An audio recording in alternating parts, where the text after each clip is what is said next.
Get ready for the Sports Jedi Network, MMA Weekly Podcast with Austin. There are three things in life that excite him. A woman, of course, podcasting, and the violence of the octagon. So grab your snacks and join us for a fun and engaging live stream experience and feel the force.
Welcome everyone to the Sports Jedi Network. Today in this video, I'm recapping what happened this past Saturday in UFC in London, England. I don't know why I can say it there. In London, England, UFC London, Edwards versus Brady. Just recapping the main card. As this card wasn't the best card. It really wasn't. You know, we remember 3 years ago. Yeah, it was 3 years ago, which I can't believe it's been 3 years. March of 2022, that legendary fight night in London. The first time in London, about I don't know, a few years. It's first time in London since the pandemic, and that card was one of the greatest fight nights ever. All the finishes and stuff, all the Brits winning, but having exciting fights like Masvidal to McCann to Pimblett to Arnold Allen, etc. I mean, this was not that card, unfortunately. I think we have, usually the London cards are usually stacked or like have good matchups typically in the fight, and usually the cards tends to be good. However, this was not the case, unfortunately for us, and it wasn't a good night for the British fighters as well. If you count the prelims, although some guys did well overall. I mean, we'll talk about one of them soon. I'll talk about one of them soon. I don't know why I said we, but I'll talk about them soon. And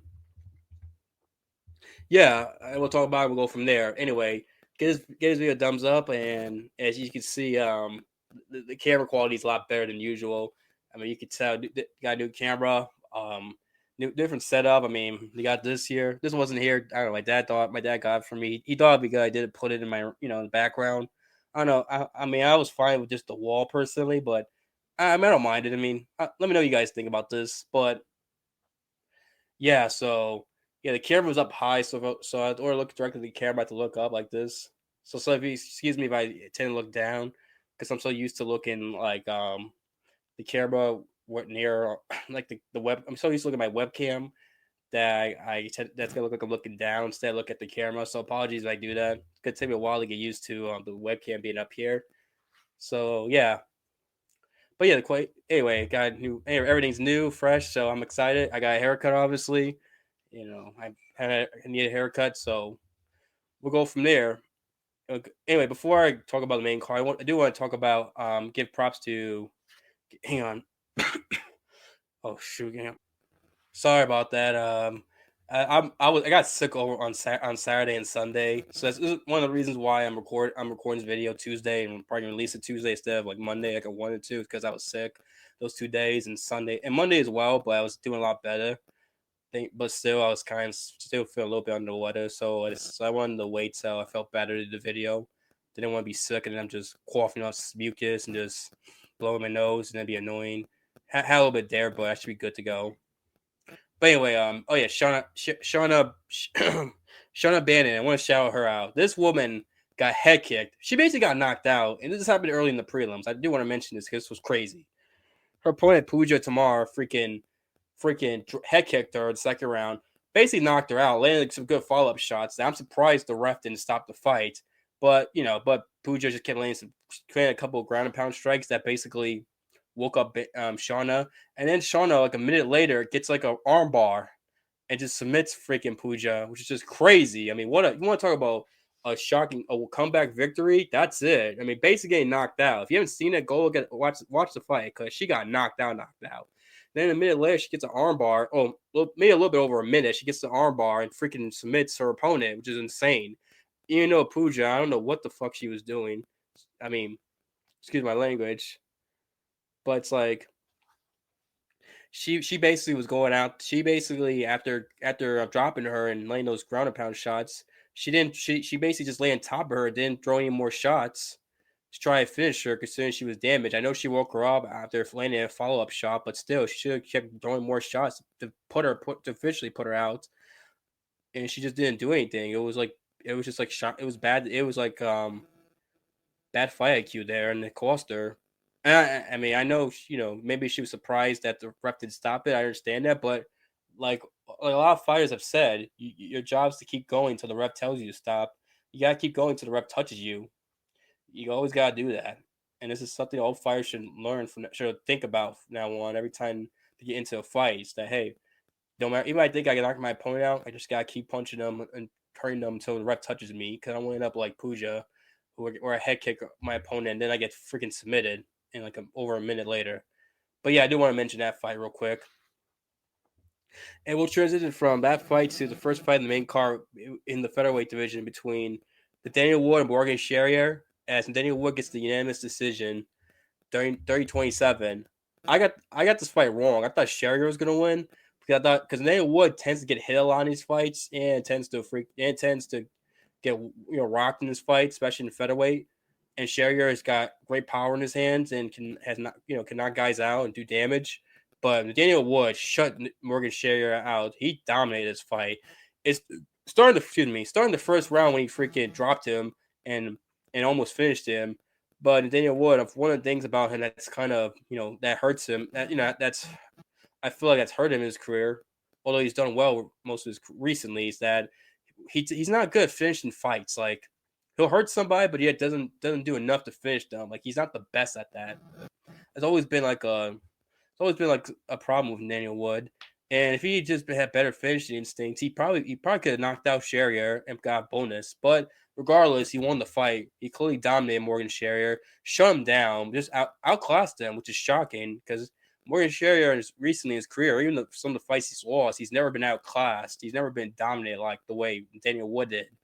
Wood Wood just Wood basically shut him down, landed good shots, in the striking department. I don't think Sherrier got a takedown at all.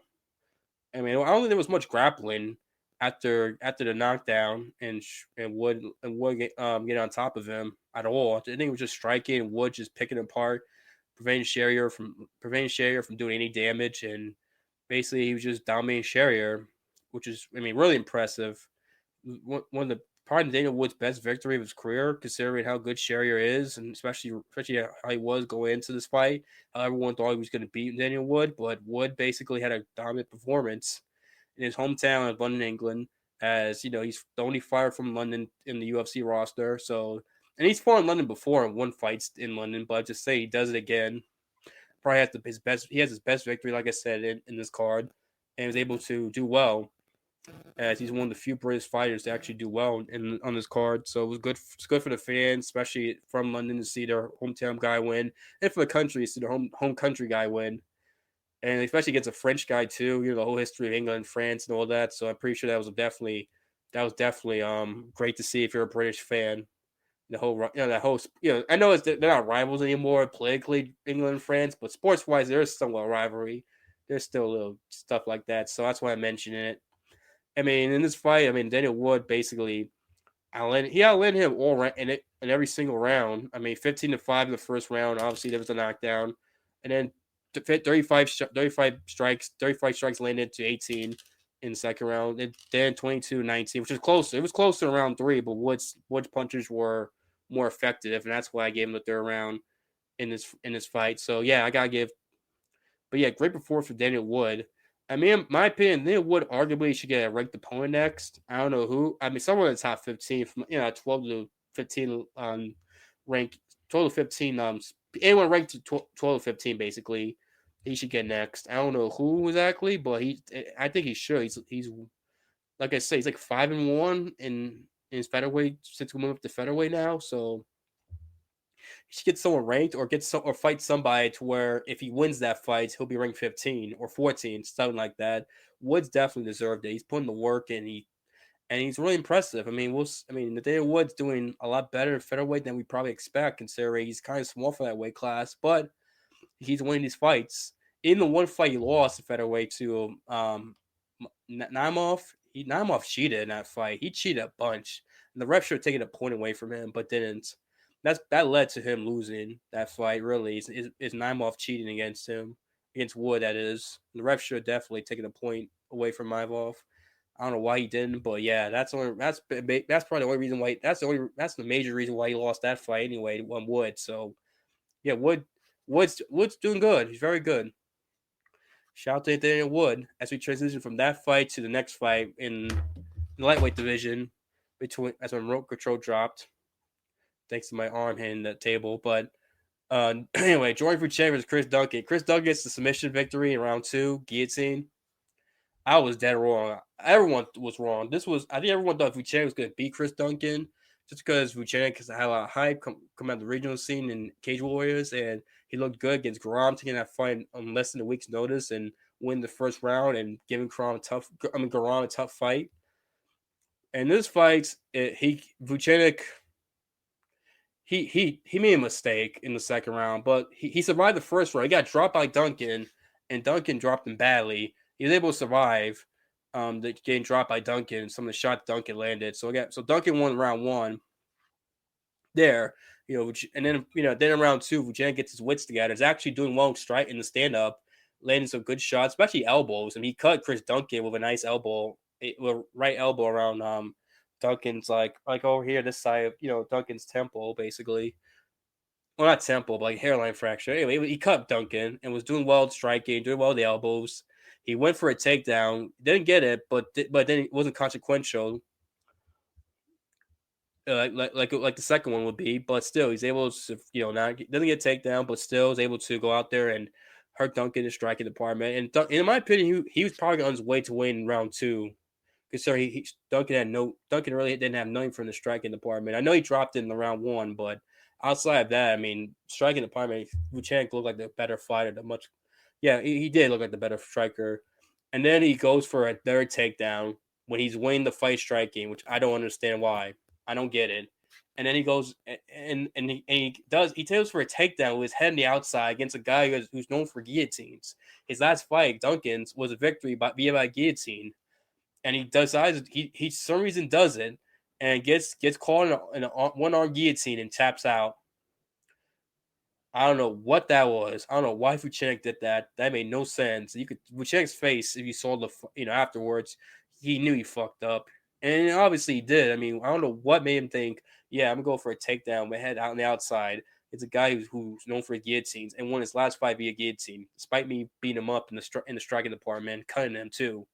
That was a terrible decision, and he paid for it. And he got submitted, and that was bad. I don't know what that was. I mean, that was just crazy. And Chris Duncan, man, the guy goes out there and he gets he's Mr. Underdog. He wins these fights that he really shouldn't be winning against guys who he's always against guys against his opponents who are the favorites, and he beats them. It's just just as Chris Duncan is his career, and he does it again. And he called out Terrence McKinney, which seems like a good fight to make in the lightweight division. I mean, I think Duncan could be Chris. I mean, not Chris. Terrence McKinney personally. I think he can, but we'll see how if that fight does get made and what the odds are. But yeah, Vucenic, man, I don't know what that was. That was a mistake, dude. And it sucks. He's 0-2 in the UFC, but the first fight's like he took on 5 days notice or less than a week's notice. Did well. He got tired, if he had more time to prepare, he probably would be in Grom Kutaletzzi, who by the way lost in the prelims, despite having people mentioned he had Hamza Chimaev and Ilya Tapor in his corner and still didn't win. But yeah, but still, he would have won that fight with Chenek if he had more time to prepare against Grom. And then here he loses, and this one he just had time to prepare and he just lost horribly. I don't know what's next for Vucenic. It sucks for him considering the guy he's got some good victories in the regional scene. He beat Morgan Sherrier. He beat Paul Hughes. He's 1-1 with Paul Hughes. I mean, Vucenic is a very good fighter. You can tell he's beating good guys in the regional scene against good competition, Cage Warriors. It's just like in UFC, it's just own two, and one of them, it's you kind of have to take grain of salt. And this one is all on Vucenic, just bad fight IQ, making a dumb decision. And by the way, it's not the last time. It's not the last. It won't be the last Brett in this card to make a dumb decision by going for a takedown when he shouldn't. We'll say that for the main event, but yeah, we'll see what's next for Vucenic. We'll turn from that fight to, sorry, in the women's strawweight division as Molly McCann loses to Alexia Darina as Alexia submits Molly McCann via rear choke in the first round. I called it. It was. I mean, Molly McCann's grappling has not been the best. It's always been sus, and Alexia Darina is on a 9-fight win streak. She had like 6 submissions prior to this fight, so now she got 7. So I knew if Alexia could take her to the ground, Molly McCann was going to get submitted, and that's what happened. She took Molly after like 1 minute into the fight. She took her to the ground, and then Molly landed some good punches off her back. They landed some good elbows. Yeah, it was some elbows she landed off her back, but still, you knew it didn't do much damage. Alexia was able to hold her, keep her down, and be able to work her way to gain her back, and then from there she was able to work her way to get a rear naked choke and submitting Molly McCann, submitting her with ease. As Molly McCann loses and then announces her retirement. As they know, as the UK crowd, they love her, they like her over there in the UK. The MMA fans, as she's well known over there, especially being Patty Pimlin's like best friend, basically. And also, some of her performances in the UK definitely helped. Spade elbow, obviously, 3 years ago was incredible. And then she fought again in England like a couple months later and got a good knockout there too. I think it was spin elbow again. Or no, spin elbow led to TKO for punches, I remember. But anyway, so yeah, it was just, Molly McCann retires and is able to, and she's good luck. Good luck to her and her future endeavors. As Alexia Darina has definitely got some hype now. Submitting Molly McCann her UFC, UFC debut. I know she fought a Contender Series prior to this, but this is her true UFC debut, and she won submission. Fight night was. I mean, she might be someone to keep your eye out for in the strawweight division. Alexia Darina. She probably could be. She's what, I think 11-1 now. She might be a future contender. Maybe, I'm saying maybe. I don't know. Let me slow down. Let me slow down. I don't know if she might be, but I wouldn't be surprised she is. We'll see. One thing that bothered me is the UFC gave Molly McCann a better send off than Stipe Miocic. I don't want to shit on Molly McCann, but Molly McCann, a woman who never fought for a title, was never champion, was only ranked one time, and the one time she was ranked, she got her ass beat by Aaron Blanchfield in UFC in the Madison Square Garden card. She gets a proper send off, retirement, but Stipe Miocic, the guy who is the greatest UFC heavyweight of all time, one of the greatest heavyweights in MMA history, a guy who's a 2-time champion, as my voice cracks there, a 2-time champion, a guy defended the belt 3 times. No, yeah, 3 times his first title reign, 4 times he count both reigns. Does not get a proper send off. In his last fight against John Jones, we all kind of suspect he was going to retire. He barely gets anything. Really, UFC? Really? Stipe Miocic doesn't get that? Someone mentioned this. I forgot who. It was I saw online that someone said Molly McCann got better send off than freaking Stipe Miocic, and that bothered me. That should bother everyone if you're a UFC fan, considering what Stipe's legacy is versus Molly McCann. It's like, really? You're gonna do that? I'm sorry, I know I spent a lot of time talking about this, but it has to be said. Somebody's gotta mention it. It's not on a video. I don't know if anyone has, but if they haven't, I'm doing it. I don't care. Come on, UFC, do better. That's Stipe Miocic. That's a legend. The disrespect towards Stipe UFC has been unbelievable. And that's a whole nother video in of itself I can do about how the UFC has disrespected Stipe Miocic for most of his career. And it's just, anyway, yeah, come on, UFC, do better. But yeah, congratulations, Alexia Darina. And like I said, I wish good luck to Molly McCann in future endeavors. I was transitioning from that fight to the third fight, the feature fight between Kevin Holland and Gunnar Nelson. Kevin Holland wins via unanimous decision. I picked Holland to win, but like I said, I didn't trust Holland because if you see his performances, interviews, you understand why you can't trust Kevin Holland, and you shouldn't. But he looks better at 170 than 185, especially when it comes to grappling defense and etc. Getting out of bad positions. He's definitely way better at 170 in terms of that. And he mentioned he could do well in grappling if he's not fighting guys 30, 40 pounds heavier than him, which is another reason why I think he should stay in welterweight and just stay there. He doesn't worry about that, so he can perform better. But I don't. But he doesn't. But it's not how he fights. He wants to go 170, 185, and that's the way it is with him. But he had a good performance. I mean, Garner Nelson took him down and basically did nothing. And at one point, he carried him. Like literally, he was carrying him. Like if you've seen the picture, if you've seen the fight, you know what I mean. Like he had him off the ground, but didn't do nothing. And really, I mean, Garner Nelson is probably going to win that round just because he had the control and took him the takedown. But because Kevin Holland basically drops Garner Nelson in the last like 10 seconds of that fight, or last 20 seconds, somewhere around there.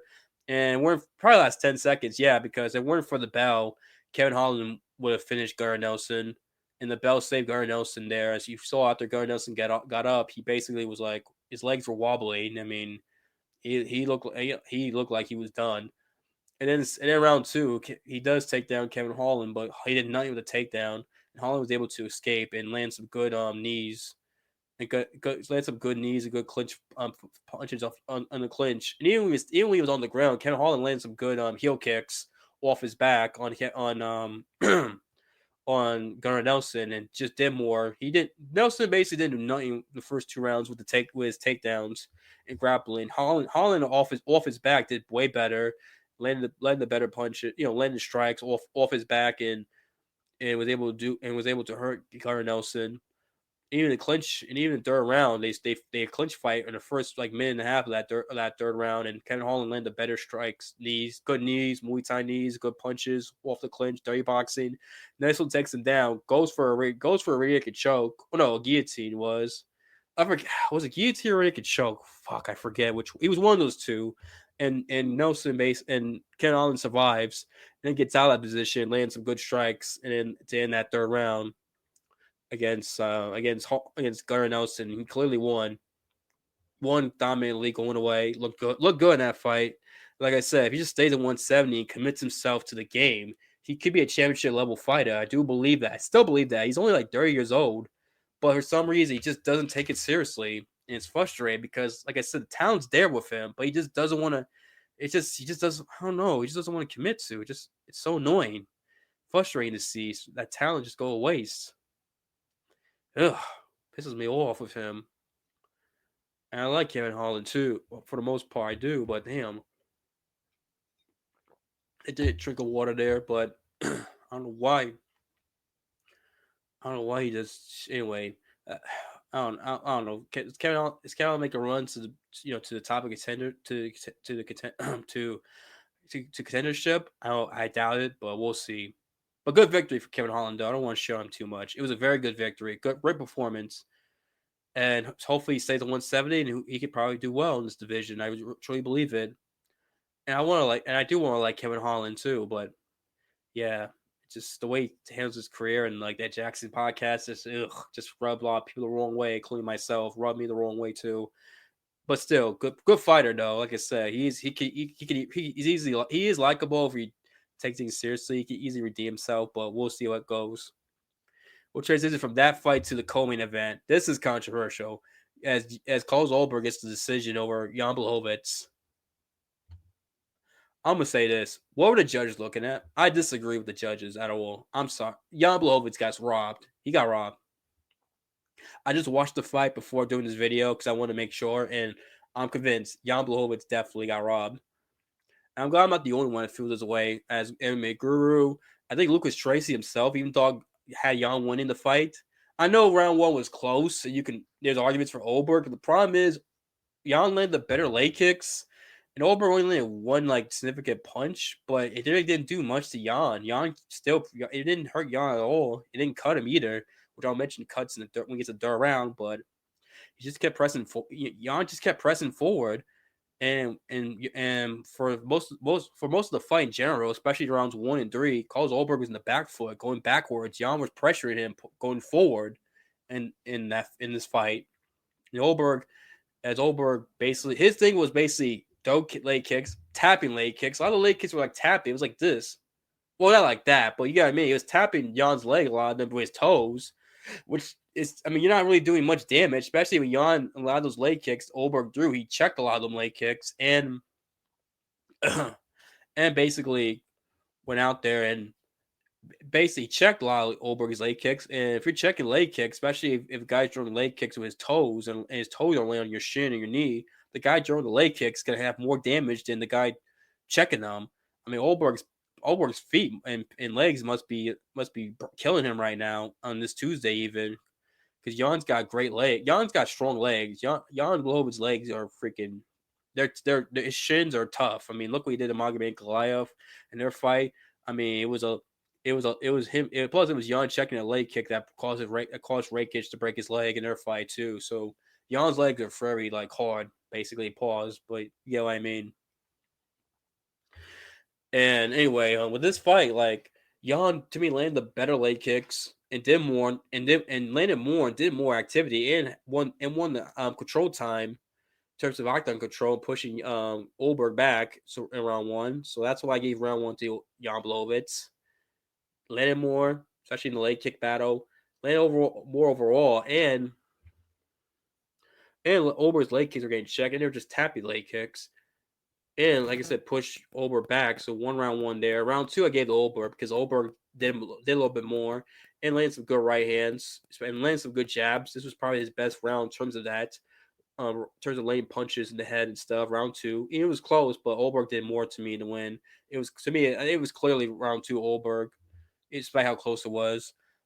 And in in this round he wasn't going backwards as much as rounds 1 and 3. Round 3, Ulberg has a good start, but once Ulberg goes for that takedown, fails it. Jan Blachowicz starts doing a lot better, pushing Ulberg back, landing leg kick his own punches. And in the final 30 seconds, Jan won the fight last 30 seconds, especially won the fight in round 3 last 30 seconds as he goes out there and lands a good left to the body, several good leg kicks, and then a left hook that catches Ulberg and it does enough damage. I mean, I know people say, "Oh, Ulberg cut Jan Blachowicz in round 3," but the problem is he didn't stun Jan or wobble him when Jan got the cut. He just drew a punch. Jan kept pressing forward, and yeah, Jan got cut. But come on, Jan Blachowicz is 42 years old, guys. He's been fighting for a long time. This is like his 40th fight or something like that. And plus he fought Muay Thai too, so he's got a shit ton of fights. A guy who's 42, a bunch of fights, 40 plus fights, MMA and Muay Thai, probably closer to 50. You consider both.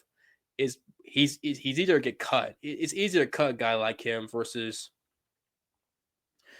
someone like Ulberg who doesn't have as many fights. You know what I mean? So you gotta take that in consideration. Plus, it didn't really rock. Jan Blachowicz didn't rock. He didn't get stunned or freaking got dropped or wobble. He just kept pressing forward and landed better strikes too. Landed better leg kicks, and landed better shots. And that final 30 seconds landed the most significant shots that round clearly. And so I mean, so they should have really gave round 3 to freaking Jan Blachowicz. I don't know how they give round 3 to Ulberg, and that's the one that one really bothers me because that was a clearly Jan Blachowicz round. If you go back and actually watch that fight, you'll see that Jan Blachowicz should be given round 3. Matter of fact, hang on. Let me pull up the judges. I'm gonna pull up the judges scorecard because I know there's a website that has the judges scorecards, but also has like different media members and like how they scored it. Give me one moment. Let me check it out real quick.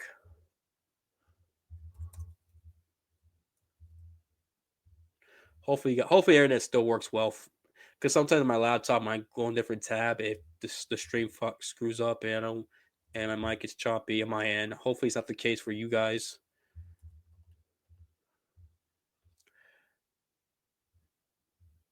Let me just get a sip of water real quick. Hang on.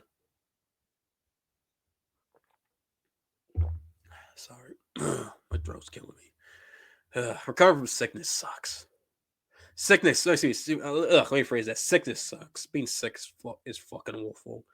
I'm recovering better now, but still. Ugh. Okay, so the judges here gave all three judges gave round three to Olberg, which I don't know. Actually, no, my bad. One judge gave round three to Blowitz, which that one judge got right, and if the other judges and the other two judges had done their job and actually given round three to freaking Jan Blowitz, he would have won the fight. Jan got robbed, and in the same website, the media score, about four different reporters gave the fight to Jan Blowitz, while the like eight of them gave it to Ulberg, which I don't get how. Like, watch the fight again. No, don't put commentary. Mute and pay attention. You'll see that round three, especially, should go to freaking Jan Blowitz, and round one should go Jan. And it's close. It was a close round, like I said, but Jan landed more, and Ulberg's shots really didn't affect Jan that much, and Jan pressed forward, and that should count, especially when the fight's close like that in terms of strikes and etc. And no one and no one's really out damaging the other. Pressure should matter, like in terms of like, okay, who's pressing forward, who's controlling the octagon. That should come to play in that situation, and it didn't here and should have, as Jan Blowitz did more damage and pressed forward. He didn't out damage him like significantly, like where it was so where like a Chio Vera did against Rob Font, for example. But still, he out damaged him and pressed forward. He should have got the fight. This is robbery. I don't care what anybody says. Jan Blowitz got screwed over, and it's bullshit. And Carlos Ulberg, I'm not a fan of Ulberg. I'm gonna be honest with you. I'm not impressed. Like, he's good. He's good, but he's not like, wow, a true contender, a championship contender. He's just like, when guys don't make mistakes and fight. Ulberg's yeah, he's got finishes, but it's against low competition or against guys who make dumb decisions, make like Alonzo Menifield rush in like an idiot in their fight, getting finished, or for the Cretan fight, for what? But he made a stupid mistake in the third round, and it caused him to get choked out like the final seconds of round three. He was doing well in that fight. I don't know that you have that. He has stuff like that. But other than that, he's good, but it's like it's not impressed. He kind of reminds me of Israel Asanya. Great, he trains at City Kickboxing like Israel Asanya, of course, but he reminds me of it's like Israel. It's like a not as a good version as Israel Asanya, basically leg kicking and going fighting backwards, etc. That's what it reminds me of. It makes sense. They train in the same gym, but still, it's just like a worse version of Israel Asanya, Kozolberg. That's what he reminds me of. I don't know if you guys see that or not. Like, let me know. Like, seriously, watch both of them. Tell me I'm wrong. Tell me in the comment section if I'm wrong. If you don't see like the Israel Asanya comparison, because that's what I see personally. Anyway, I'll transition from that to the main event as Sean Brady defeats Leon Edwards via guillotine in the fourth round. I said Sean Brady was gonna win, and Sean Brady won, and damn, he looked impressive. Wow, Sean Brady freaking he looked good. He landed good shots in the striking, and he landed good and he did great in grappling, like I knew you would, because obviously he's a much better grappler than Leon Edwards. And he's good at pressuring too. I said if you pressure Leon, you pressure constantly, you could break Leon. Leon has a tendency to break in fights, like Bilal Muhammad did, and even Kamaru. Somewhat a little bit in the he did in the second fight before he got head kicked. And, if you remember, his coach basically was screaming at Leon to get his head, stop, don't let him bully you, get your head in the game, really going at him, screaming at him in between rounds. And well, Leon responded, knocked him out, of course, but still, like Bilal and Sean really, really bullied freaking Leon Edwards. They really did a good job there. Hang on, let me just. Oh fuck, I'm sorry. Once again, sorry about that. Like I said, I recovered from a second of this, so yeah, I didn't want to cough and like mucus and spit out and stuff. Just had to take care of that. But anyway, back to the fight. Yeah, Brady and Bilal bullied Leon and took him down. Just were able to basically break him. Although in this fight, I'll give Leon was trying in the second round, was trying to escape, and he was doing a good job trying to avoid, trying to escape and doing the right thing. It's that Sean Brady was able to adjust to Leon's counters. Well, counters on the ground in terms of Leon's attempts to escape and get better positioning. And Brady was able to just dominate him and just ragdoll him and just hold him down, and just beat him up. And Brady landed some good ground and pound, especially in that dirt round, like where he landed some good ground and pound and things like that. In the striking department, he landed some good. He landed some good boxing and some good clinch punching too, like dirty boxing especially. Brady was really good at that. And his version of Brady since the Bilal Muhammad loss has really improved. He's really like out. He's it's like whoever something changed in him. It must have been losing to Bilal in a very embarrassing way. I mean, he didn't get dropped. I mean, he got finished by Bilal, a guy he's not known for its power, for not having hands, not having power in his punches. I mean, I don't care. Everybody says that was a bad look for Sean Brady. I've roasted him for that. I didn't. I was very disappointed in Brady for that the way he handled getting hit by Bilal. Getting finished by Bilal in the way he just folded after Bilal landed a good counter and just allowed himself to get finished by Bilal, despite the fact that some of the punches weren't even landing as well, but he did nothing. But anyway, but Brady's improved since then, won 3 in a row, looked very impressive, very dominantly. And I do think this version of Brady does beat Bilal Muhammad in a rematch. I truly believe it. If Sean Brady and Bilal fight, I'm thinking Brady. I think he finishes Bilal too. Just just dominates him. Like I really do believe that. In this fight, man, he like I said, outstruck Leon. Leon landed some good punches in the first round, and a little bit in the third round, the striking. Let's caught Brady and for counters, but Brady just took him well and just kept pressing forward and was able to take Leon down, ground, do work and like ground and pound him and just ragdoll him and just dominate Leon Edwards. However, in the third round, I mentioned British guys making dumb decisions with attempted takedowns. Leon Edwards, what the fuck was that? What are you doing? This guy goes out there and freaking decides to try to take down Sean Brady after getting dominated in the grappling in round 2. He's doing all right stand up. Then he goes for a takedown for some dumb reason, and he's far away too, so he was nowhere near getting a takedown against Sean Brady. Who's a better grappler who demonstrated that. Attempts it, fails miserably. Brady gets on top. Of him and just holds him for the rest of the round, and actually throws some good ground and pound too, and just dominates Leon Edwards. Like that was one of the dumbest decisions I've seen from a fighter. Like it's dumber than Jordan Fuchennik actually. No, they both equally dumb.